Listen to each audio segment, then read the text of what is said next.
अरावली को लेकर supreme court द्वारा जो परिभाषा में बदलाव किया है, इसके बाद पूरे देश भर में अरावली बचाने को लेकर एक आंदोलन शुरू हो गया है और अब ये आंदोलन राजस्थान में बड़े मामले तक पहुंच रहा है और लोग जो है कि आंदोलन कर रहे हैं और अरावली बचाने के लिए प्रयास शुरू कर दिए हैं। आप देखें कि जब पहाड़ियाँ नहीं बचेगी, प्रकृति नहीं बचेगी तो जनजीवन तो खराब होगा ही, साथ में जो वन्य जीव है उन पे भी खासा असर पड़ेगा, प्रकृति को असर पड़ेगा, जो वायुमंडल है, जो जल प्रदूषित होगा, उस सारी चीज़ें सामने आएगी। ऐसे में लोगों ने प्रयास शुरू किया है कि फिर से सुप्रीम कोर्ट इस परिभाषा को बदले और फिर से एक नया आदेश जारी करे। और आप देखें कि ये हम उदयपुर के इस समय जो पहाड़ी इलाका उसमें खड़े हैं, चारों तरफ जो है कि अरावली के पहाड़ जो है कि पर्वतमाला है, इन पहाड़ों के से जो है कि प्रकृति बची हुई है। यहाँ की वायुमंडल बिल्कुल साफ़ सुथरा है, जिसमें लोग आराम से रह रहे हैं, वन्य जीव है वो आराम से रह रहे, शांति से रह रहे। यहाँ की जो झीलें हैं वो लबालब भरी है, बरसात की भी यहाँ पर अच्छी आवक रहती है। ये सब अरावली होने के कारण ही होगा। लेकिन जब इन अरावली को यहाँ से अब सुप्रीम कोर्ट की जो परिभाषा आई है कि 100 मीटर के ऊपर से ही अरावली मानी जाएगी, उसके नीचे अरावली नहीं मानी जाएगी, ऐसे में लोगों में आक्रोश है।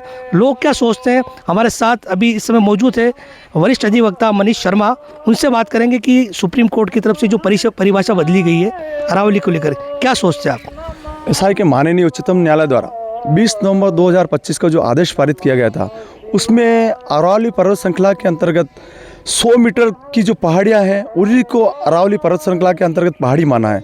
ऐसे में 90% जो पहाड़ियाँ हैं वो कानूनी संरक्षण के दायरे से बाहर हो जाएगी।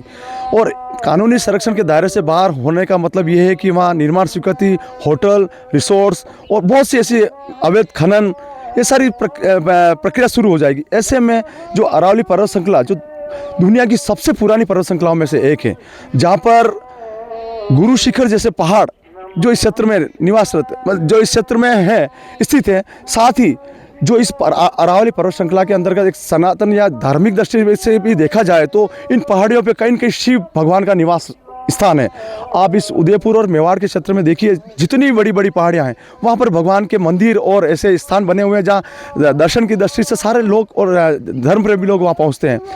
ये जो अरावली पर्वत श्रृंखला है ये भारत के दिल्ली से लेकर हरियाणा, राजस्थान और गुजरात तक ये पर्वत श्रृंखला पाई जाती है।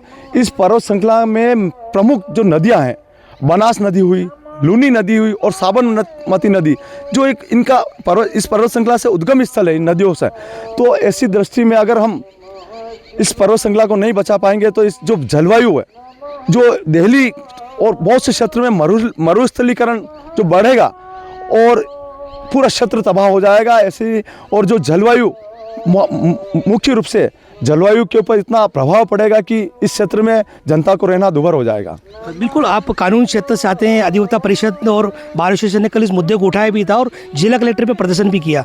अपनी बात सुप्रीम कोर्ट तक पहुंचाने के लिए क्या प्रयास किए जा रहे हैं? ऐसा है कि हम सभी ने कल अधिवक्ता परिषद जिला इकाई उदयपुर द्वारा और बार एसोसिएशन उदयपुर द्वारा बहुत सैकड़ों की संख्या में हमने कल धरना प्रदर्शन किया था, जिसमें हमने कल माननीय जिला कलेक्टर महोदय को महामहिम राष्ट्रपति महोदय के नाम पे एक ज्ञापन दिया, जिसमें हमने मांग की कि माननीय उच्चतम न्यायालय के जो आदेश पारित किया गया उसके पुनर्विचार के लिए एक याचिका लगाई जाए ताकि इस अरावली पर्वत श्रृंखला को बचाई जा सके। हम निश्चित रूप से अधिवक्ता एक बुद्धिजीवी वर्ग और जागरूक व्यक्ति हैं।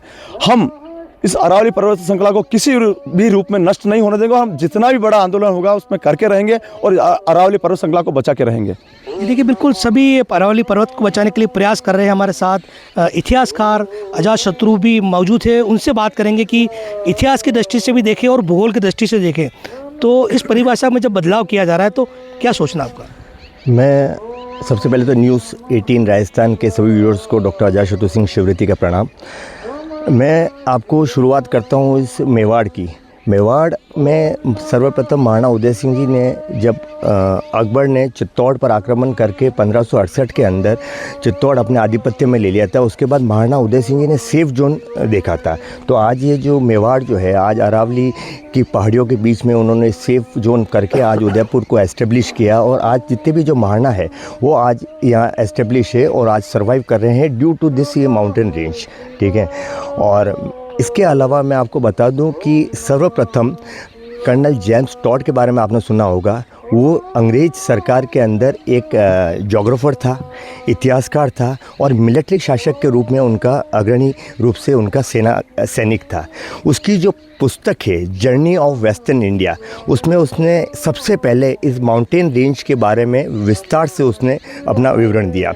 उसके 95 से लेकर 135 पेजेस के अंदर आप देखेंगे उसकी एक महिला मित्र थी, वो स्केच बनाती थी माउंटेन रेंज का और वो उस किताब के अंदर मौजूद है। तो इस माउंटेन रेंज की जो सर्वप्रथम जो व्याख्या है कर्नल जेम्स टॉड द्वारा की गई और आज जो ये इसका जो ध्रुवीकरण हो रहा है वो निश्चित ही बड़ा दुर्भाग्यपूर्ण है। जो भी उच्चतम न्यायालय ने 100 मीटर का जो ये दायरा दिया है, ठीक है ना, इसके अंदर आप इससे भूमाफियाओं को बड़ा बेनिफिट होगा। 100 मीटर्स को ये भूमाफिया आगे चलकर अगर 200 मीटर की भी पहाड़ी होंगी उसको भी 100 मीटर बताकर यूडीए के अंदर एक आपस में सामंजस्य करके और इसके अंदर भूमाफिया बेनिफिट उठाएंगे।